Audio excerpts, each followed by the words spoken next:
જમ્મુ કાશ્મીરના પહેલગામમાં થયેલા આતંકવાદી હુમલામાં શહીદ થયેલા નિર્દોષ યાત્રિકોની સ્મૃતિમાં રતનપુર ગામમાં લોકોએ અનોખી સંવેદના વ્યક્ત કરી હતી। ગામમાંથી એકત્રિત થયેલા નાગરિકોએ શાંતિપૂર્ણ કેન્ડલ માર્ચ યોજી દીવો પ્રગટાવ્યો અને દેશના વીર શહીદોને હૃદયપૂર્વક શ્રદ્ધાંજલિ અર્પણ કરી હતી। આ કેન્ડલ માર્ચ રતનપુર ગામમાં શાંતિપૂર્ણ રીતે નીકાળવામાં આવ્યો હતો। રસ્તા પર સતત શહીદો અમર રહો, આતંકવાદ મુર્દાબાદના નારા ગૂંજી ઉઠ્યા હતા અને સમગ્ર વાતાવરણ એકતાથી આબાદ થયું હતું। કાર્યક્રમમાં વિદ્યાર્થીઓ, ભક્તિ મંડળો અને વરિષ્ઠ નાગરિકોની ઉપસ્થિતિ લોકભાવના અને રાષ્ટ્રીય એકતાનું જીવન ચિત્ર બનાવી ગઈ હતી। આ શ્રદ્ધાંજલિ સમારોહ દાતા તાલુકામાં દેશપ્રેમ અને એકતા અને સંવેદનશીલતાનું ઉદાહરણ બની ઉભરી આવ્યું હતું।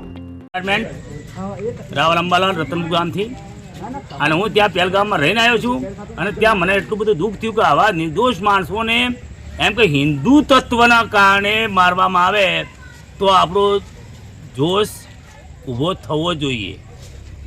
અને બીજા નંબરમાં કે અમારા ફૌજી તો અમે કંઈક માયનો છે એ લોકોએ લશ્કરે તોયબા 18 પ્રકારના એમના ઘૂંટ અને તોય એમ છતાં હજુ સુધી આપણા હિન્દુને અને હિન્દુ રાષ્ટ્રને અને ભારત દેશને પાકિસ્તાનવાળા જીવવા દેતા નથી। એટલા માટે અમે અહીંયા શાંતિ પ્રદર્શન કર્યું છે અને એના માટે નરેન્દ્ર મોદી કડક પગલાં લે એવી ભલામણ કરું છું। આજે રતનપુર ગામમાં જે પહેલગામ જમ્મુ કાશ્મીરમાં આતંકવાદીઓએ જે જઘન્ય અપરાધ કર્યો છે, જેમાં ધર્મ પૂછીને લોકોને પોતાના બાળકો, પોતાની પત્ની એમના સામે એમને ગોળીઓ મારી છે, જેના માટે અહીંયા રતનપુર ગામમાં અમે લોકોએ મૌન રેલીનું આયોજન કરેલું હતું અને લોકો ભેગા થઈને એમને આત્માને ભગવાન શાંતિ આપે એ બાબતે અમે રેલીનું આયોજન કર્યું હતું।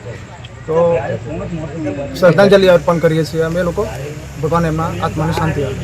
પર જે હુમલો કર્યો અને આતંકવાદીઓએ હિન્દુ પૂછીને ગોળીઓ મારી એ સામે આ રતનપુરના ગામ લોકો વચ્ચે અમે બધા વિરોધ દર્શાવીએ છીએ।